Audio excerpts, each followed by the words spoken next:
Welcome to the deep dive. Today, our mission is pretty straightforward. NVIDIA GeForce NOW versus Xbox Cloud Gaming. We want to figure out where your money should actually go. Hmm. I mean, they're both huge services, right? Both just crossed 20 million users. Yeah. But the sources we looked at point to something that's maybe a bit counterintuitive. That's exactly right. Because when you dig in, they're not really direct competitors at all. How so? Well, they're just. Yeah. They're built for completely different gamers. The whole philosophy behind them, starting with the business model, is fundamentally opposed. Okay, but hang on.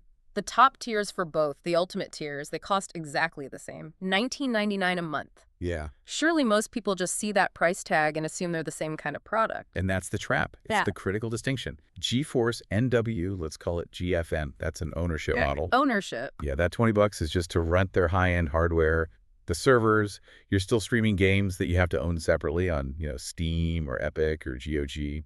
So you keep the games forever. You keep the games, but you're paying for them on top of the subscription.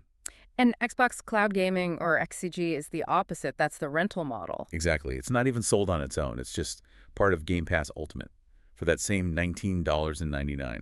You don't buy any games. You rent access to their library. Which is, what, over 300 titles? Over 300, yeah. And you get all the big day one Microsoft releases. But the moment you cancel that subscription, It's all gone. poof, the whole library just vanishes. Yeah. Which, leads to this weird library situation. GFN has over 1,000 games, technically. But because of publisher deals, some games you own on PC just might not be streamable. So XCG is smaller but more reliable. You know what you're getting. Exactly. What you see is what you can play. Okay, so the business model makes sense. But let's get to the technical specs, because this is where the numbers we saw were, frankly, a little shocking. Oh, the gulf is massive. It really is. If you care at all about raw performance, they're not even in the same league. Not at all. GFN Ultimate is built for one thing: fidelity. You're connecting to, essentially, an RTX 4080 in the cloud, Wow. which means you're getting true 4K resolution and up to 120 frames per second. And XCG? XCG is built for convenience. It's running on Series X hardware, sure, but it's capped. Everything is Yeah. capped at 1080p and 60 frames per second. Okay, forget the frame rate for a second. Let's talk latency.